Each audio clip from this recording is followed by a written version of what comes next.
Baru aja ke kebun, udah hujan lagi. Ya gimana ya, terpaksa deh hujan-hujanan dikit-dikit buat petikin murbei.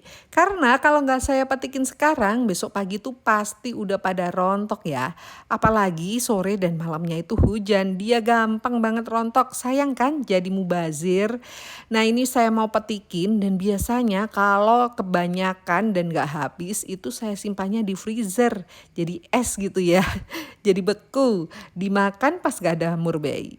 Nah, kalian ada ide nggak kalau punya murbei sebanyak ini dan panen tiap hari enaknya diapain?